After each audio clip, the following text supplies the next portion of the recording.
Hello student, कैसे हैं आप सब। उम्मीद करता हूं आप सब अच्छे होंगे, मस्त होंगे, बेहतर होंगे, आपकी पढ़ाई बेहतर चल रही होगी। और आज का जो हमारा टॉपिक है बच्चों, हाइगन के तरंग सिद्धांत के आधार पर प्रकाश के अपवर्तन की व्याख्या। यानी आज के इस लेक्चर में आप लोग अपवर्तन की नियम को व्याख्या करोगे या अपवर्तन के नियम को निगमन करोगे। वो किसके आधार पर बच्चों? तो हाइगन के तरंग सिद्धांत के आधार पर। तो चलिए शुरू करते हैं बच्चों। इसके पहले हमको हाइगन का तरंग सिद्धांत पढ़ना पड़ेगा।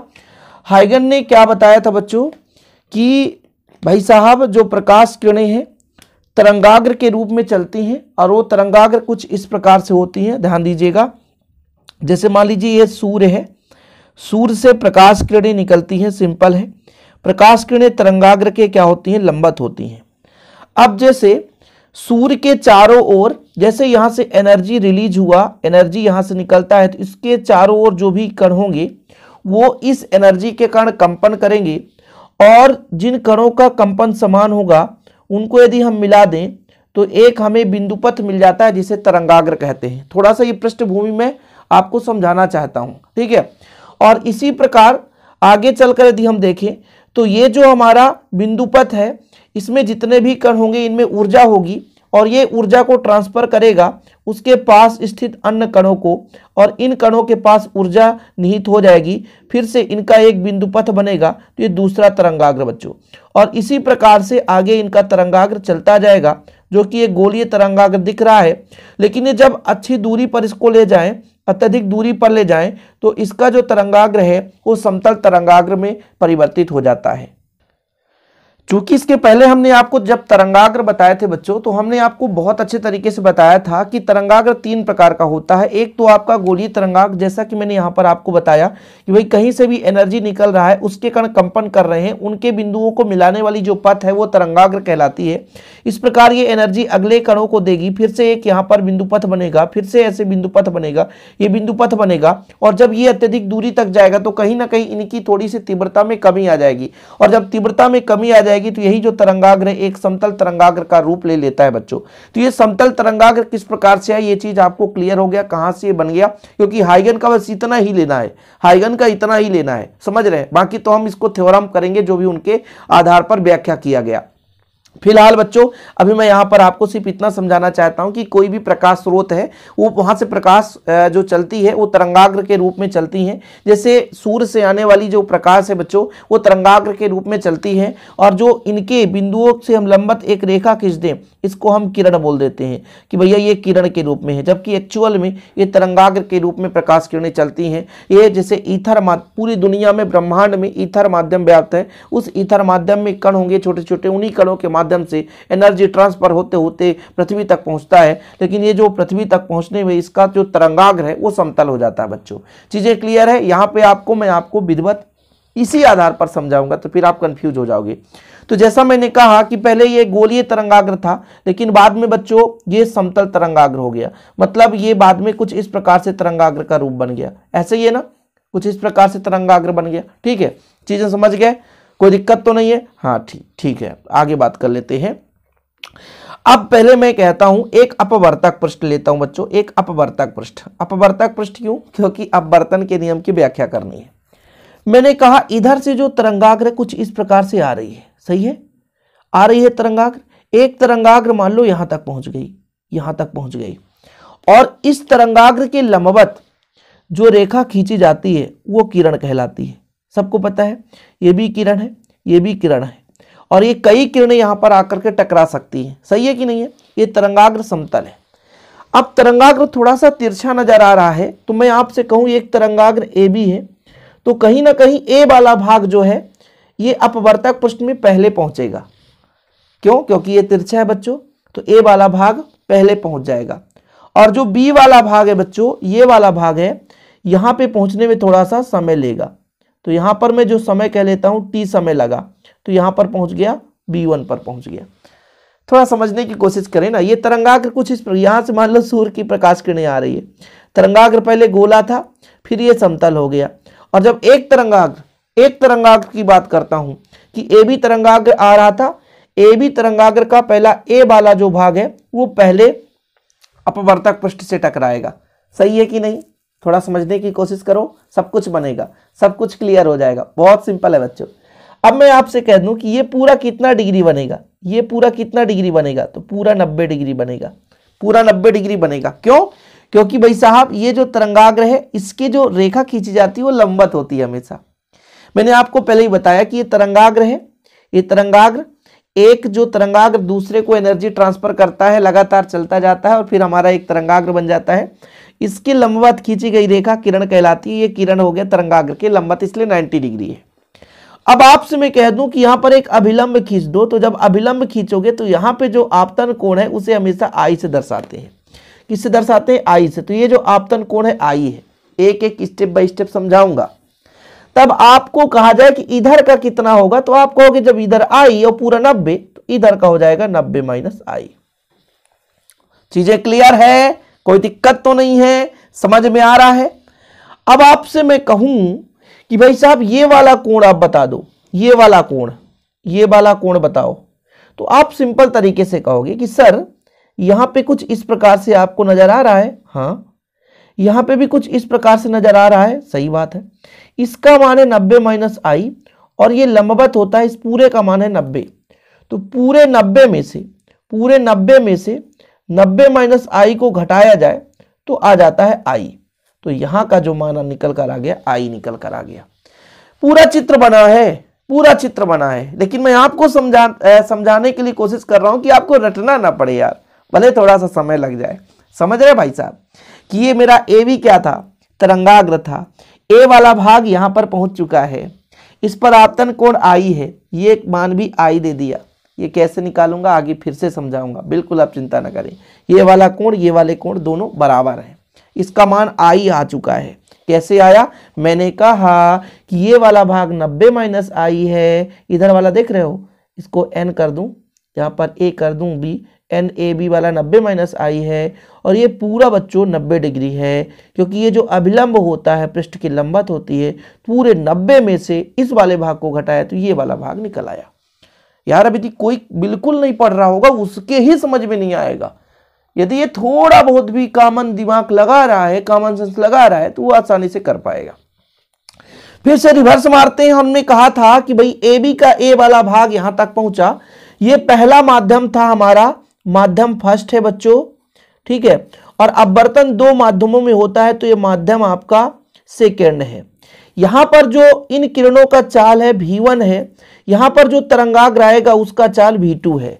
अब हमसे कहे कोई कि यहां से यहां तक टाइम कितना लगा t, यहां से यहां तक टाइम कितना लगा t, और तरंगाग्र का चाल कितना है V1 है। भाई तरंगाग्र V1 चाल से चल रहा है, तो हम यदि कह दें कि चाल बराबर क्या होता है? दूरी बटे समय, दूरी बटे समय। तो चाल V1, दूरी हमें B से B1 तक जाने में कितना समय लगा? t, तो BB1 बराबर कितना हो गया? V1t, है ना। मतलब B से B1 तक में दूरी कितना तय करना पड़े बच्चों? तो V1t जरूरत पड़ेगा। मतलब यहां से यहां तक की जो दूरी है वो है V1t आ गया। कितना आ गया? V1t। कितना आ गया? V1t। अब ये जो तरंगाग्र है आगे आएगा बच्चों, आगे जब आएगा तो फिर ये आगे बढ़ेगा, यहां पे टकराएगा, यहां पे टकराएगा, यहां पे टकराएगा, आगे चलता जाएगा। और जैसे ही अपवर्तक पृष्ठ पर जिस बिंदु पर टकराएगा नया तरंगाग्र बनना शुरू हो जाएगा।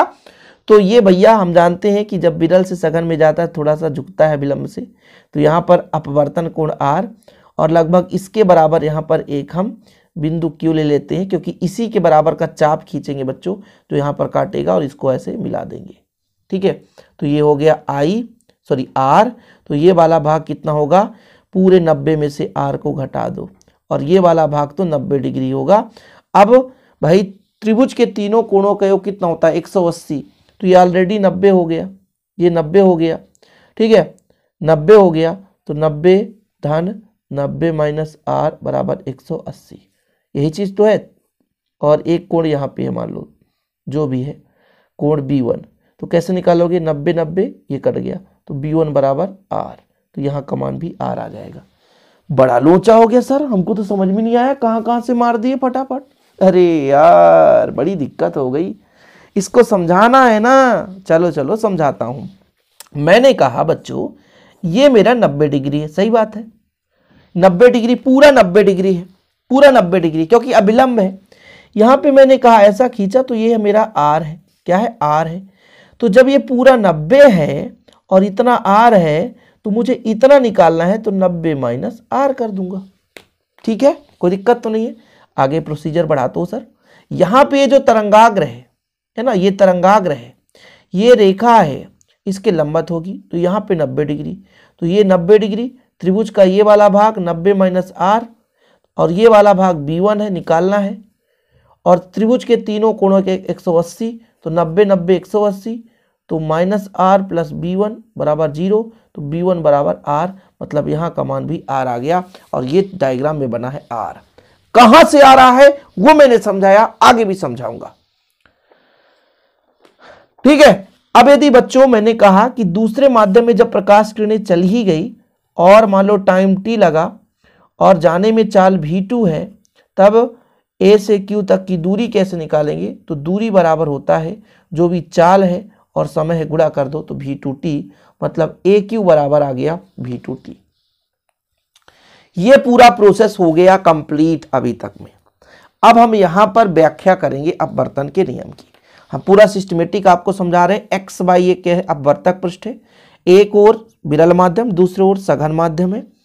ए बी जो है समतल तरंगाग्र है जो V1 चाल से आती है। सबसे पहले एक्स वाई के बिंदु ए पर टकराती है और टकराने के बाद द्वितीयक तरंगाग्र बन जाता है। तब आपतन कोण आई है और कुछ समय पश्चात ये जो बी वाला भाग है B1 पर पहुंचता है। यदि बी से B1 तक लगने में समय t है तो यहां से दूरी कितना हो जाएगा बच्चों? V1t हो जाएगा। मैंने आपको बताया था दूरी कैसे निकालना है। चाल कितना या वेग कितना है? V1 है। समय कितना रहेगा? t। तो चाल बराबर कितना होता है? दूरी गुणे, दूरी कहाँ यार, चाल बराबर दूरी गुणे समय। ठीक है, तो चाल बराबर दूरी बटा समय होता है, ऐसे ही होता है ना। देखो, चाल बराबर दूरी बटे समय, तो दूरी बराबर चाल गुणे समय। तो B से B1 तक की दूरी कितनी हो जाएगी बच्चों? हमने पूरा निकाला है, B से B1 बराबर V1t।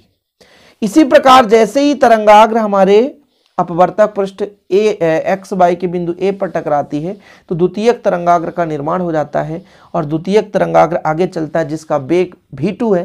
तब A से Q तक की जो दूरी है बच्चों V2t हो जाएगा। जैसे हम B से B1 की दूरी V1t लेकर चलते हैं, वैसे ही A से Q की दूरी V2t हो जाएगा। कितना हो जाएगा? V2t हो जाएगा।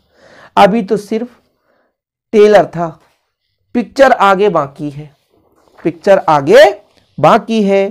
तो चलिए सर शुरू करिए पिक्चर, कहानी, व्याख्या। क्या चलने वाला बच्चों? व्याख्या। देखो भाई, आपतन कोण आई है, अपवर्तन कोण आर है। सबको पता है कि जब प्रकाश किरण सघन माध्यम में जाती है विरल से तो अभिलंब की ओर झुक जाती है, सबको पता है ना। अब देखो, जो आपका PA है वो आपतित कोण है, ठीक है। AQ है अपवर्तित कोण का तरंगाग्र के किरण, भैया ये किरण है। तरंगाग्र B1Q के लंबवत है, ये सबको पता है, ठीक है। तो यहां पर मैं आपसे कह दूं कि PA आपतित किरण, आपतित किरण, ठीक है, आपतित किरण तरंगाग्र, तरंगाग्र AB पर लंबवत है, लंबवत है, सही है ना, 90 डिग्री। इसलिए मैं आपसे कह दूं PAB बराबर 90 डिग्री।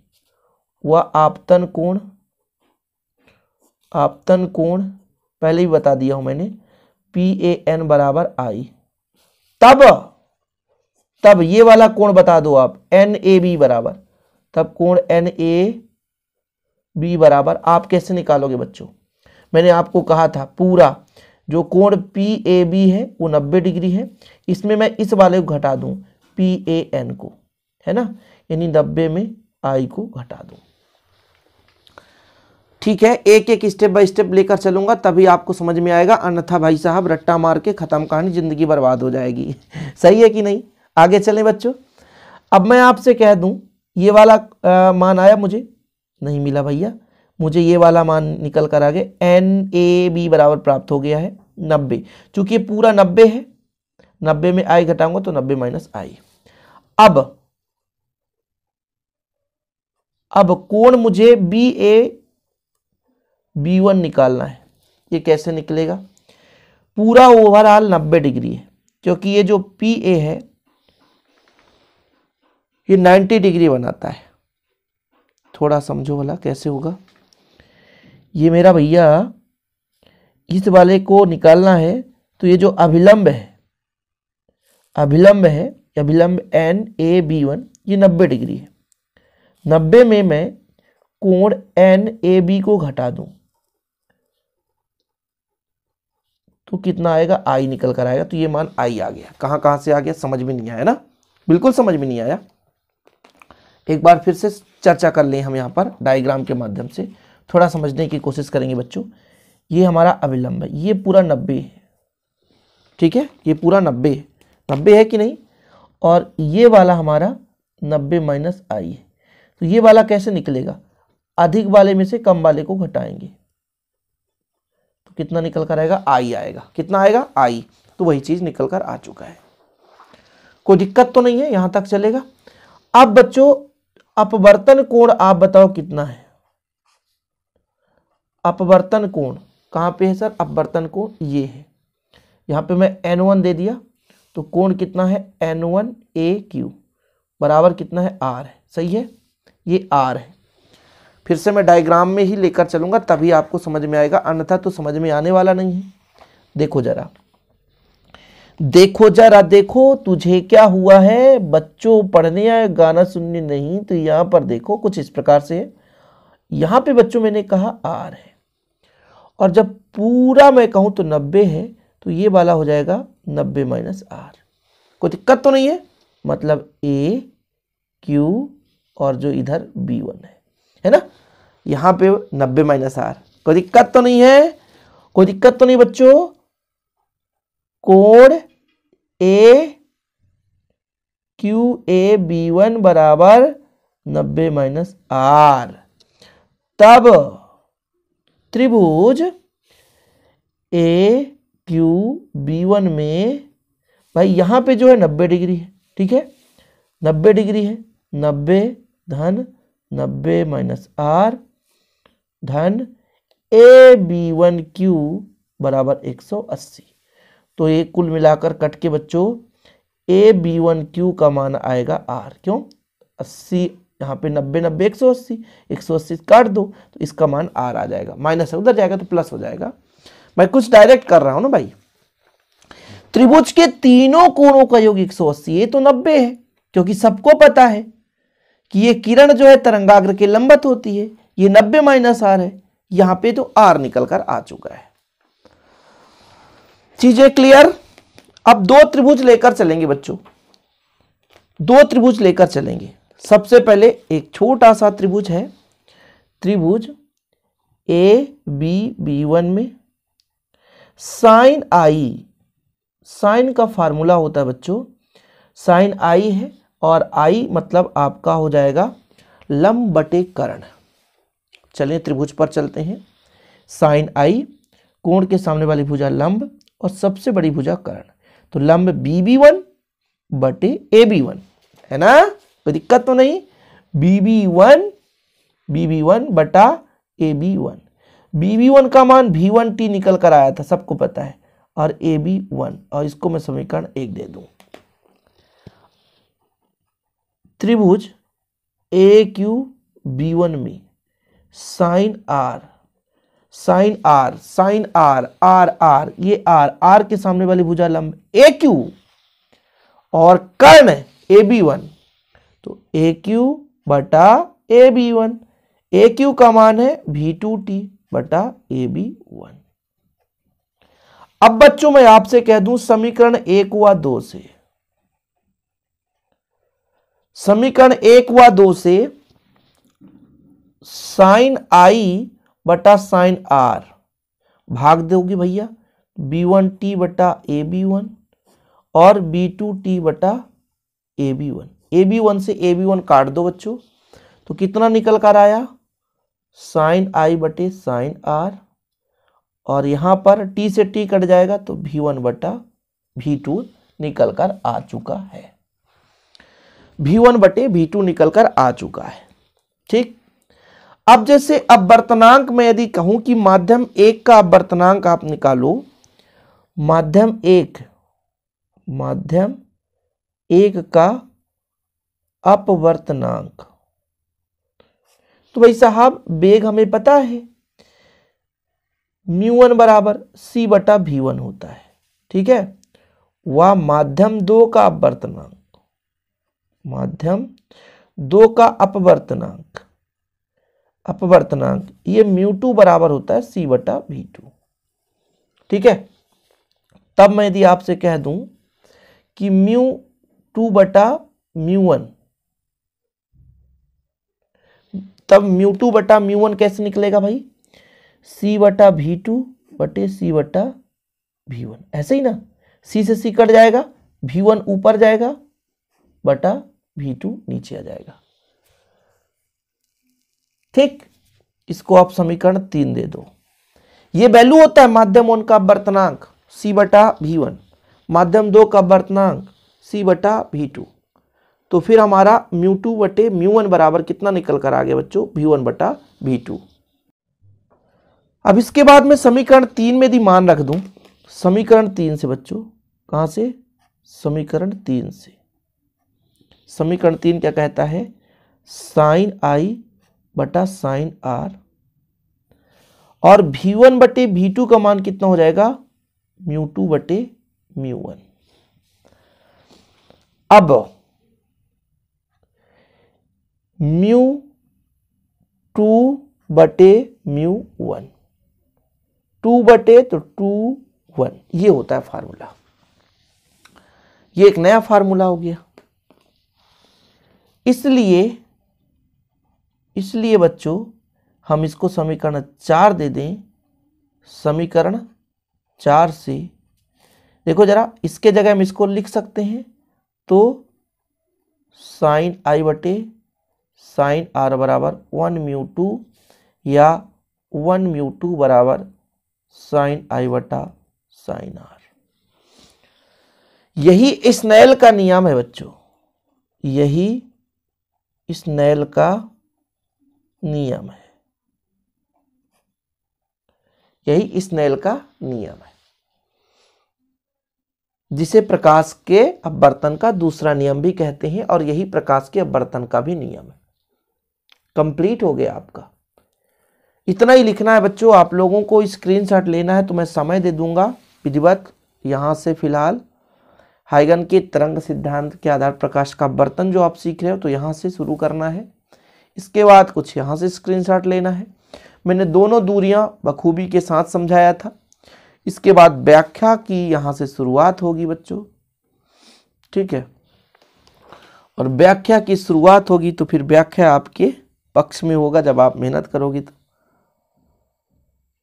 कुछ ऐसा कुछ ऐसा कुछ आता है, देखो भैया स्क्रीनशॉट ले लो आप लोग, ठीक है। और लास्ट में ये चीज, हाँ भाई, एक एक स्टेप बाय स्टेप यदि आप समझोगे तभी कुछ होने वाला है। यदि आप सोचोगे कि ऐसे ही मजाक में, तो फिर कुछ नहीं होगा बच्चों। उम्मीद करता हूं कि आज आप लोग इसे अच्छे तरीके से सीख लिए होंगे। वीडियो पसंद आए तो लाइक करके शेयर जरूर करिएगा। मिलते हैं अगली वीडियो के साथ। जय हिंद, वंदे मातरम।